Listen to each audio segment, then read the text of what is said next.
meron ding isang interesting part dito sa inyong May 6 to 9 survey. By the way, itong May 6 to 9 survey ninyo, ano ba to? Was this commissioned or sariling gastos ng Pulsation? No, sarili yan. No subscribers. It's only for, as I said, our own purposes. That you decided to make public?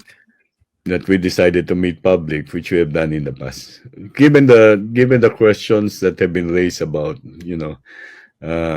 nabanggit ko na ito sa isang programa yung credibility ng surveys. Hindi perfecto ang survey, pero scientificong pamamaraan niya ng pagtingin, pagpulso ng opinion. Pero pag binibira mo na tanggalin na natin itong scientificong pamamaraan, paano natin malalaman kung anong pananaw ng mamamayan? Makikinig lang tayo sa mga piling grupo. Iniinday nyo ba itong mga ganitong kritisismo? Kasi nakikita ko talagang malakas yung yung kritisismo, especially online, no? Sa mga survey firms. Bilang akademiko, dapat mong idepensahan yung mga pamamaraan na systematic at scientific naman. Hindi naman natin sinasabi na tama. Binanggit nga namin to doon sa mismong summary. Hindi mo pwedeng tanggalin yung kakayanan ng individual na iboto kung sino gusto niya iboto. Yung tinatawag ng agency. Di ba? Kung magbabago siya ng isip niya nung araw na eleksyon, hindi namin makaka-capture yan nung survey na ginawa mo the day before. So, yun yung isa. Pangalawa, and ito yung nasa dulo, yung opinion ang nagsishape sa survey, hindi yung survey nagsishape sa opinion. Okay. Ito, may comment si main course. Sabi niya, admit na mali. Hindi, napag-usapan namin kanina yung konteksto ng term na mali. Okay? Okay. Pero technically pala, kung nilabas nyo itong survey na ito, no? Itong pinag-uusapan natin, no? Kasi survey nyo May 6 to 9. So basically, natapos yung fieldwork nyo 3 days before the actual election. Na-capture. Diba? Yeah. Kasi dito nakalagay yung ano naman to guys, no? Publicly available to, no? Pinost nyo to sa inyong website.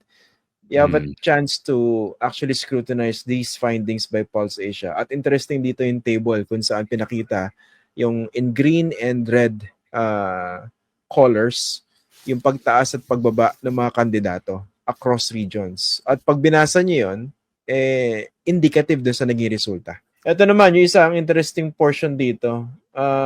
Talaga bang tinatanong ito sa ganitong survey, May 6 to 9, so close to the election? Yung trust rating ng selected personalities. Lumalabas dito si President Marcos. Ang may big trust sa kanya ay 32%, kay Sara Duterte 50%, at kay Rodrigo Duterte 63%. Well, tinatanong talaga in many of our surveys or in all of our surveys, we at least include yung approval or trust rating of the top officials. Bakit sinama si Rodrigo Duterte rito? Kasi among the public personalities, isa si Rodrigo Duterte na masasabi natin may critical effect doon sa actual election result. No? The way that the Duterte group mobilized and the way that the arrest actually consolidated their base. So gusto namin sana sukatin, marami pa ba nagtitiwala sa dating Pangulo na ngayon ay haharap sa isang paglilitis kaugnay sa maraming pagkapatay ng maraming Pilipino kasama na yung mga inosente. Ay lumalabas, marami pa rin Christian. Ang taas ito, no? Ano ba to? Clearly naka-boost yung pagkaka-aresto kay dating Pangulong Duterte? Well, yun na nga yun. Bagamat hindi na amin, ito palagay ko talaga yung weakness ng alyanse. May dalawang pagkakamali.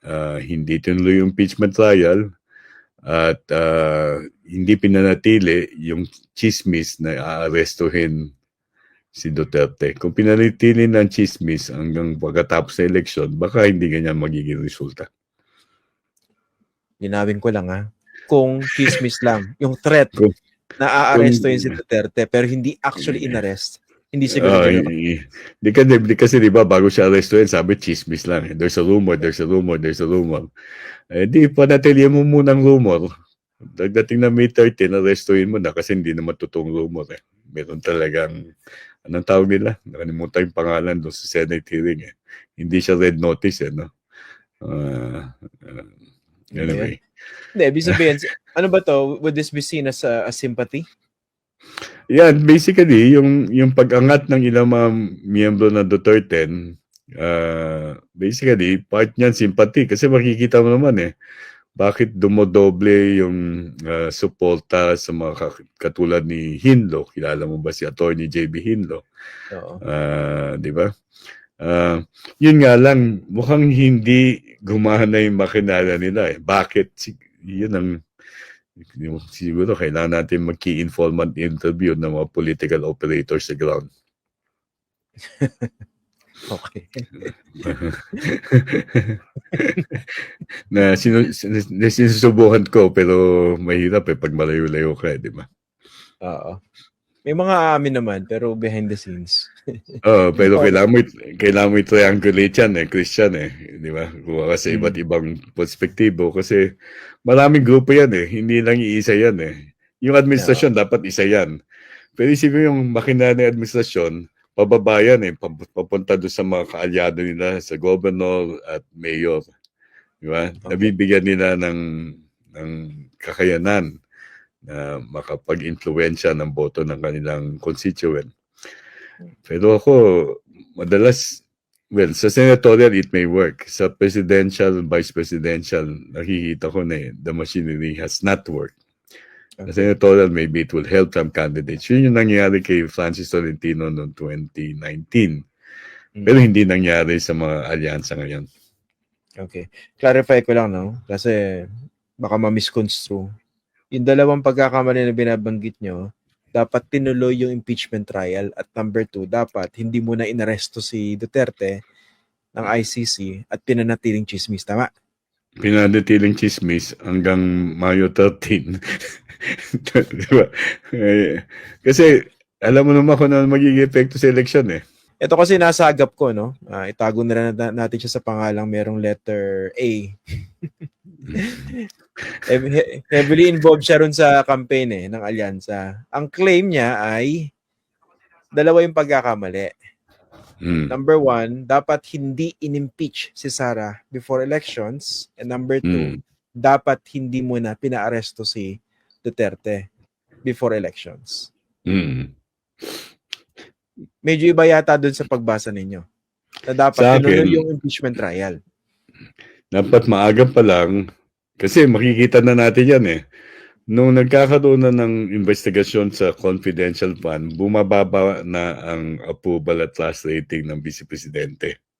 Nung paman, nung nag-file na ng impeachment complaint, kung nung panahon na yung palang, not this year, I mean last year, ay isinumitin na yan at pinagbotohan na ng mababang kapulungan at dinala sa Senado, di sana tapos na yung trial, di ba?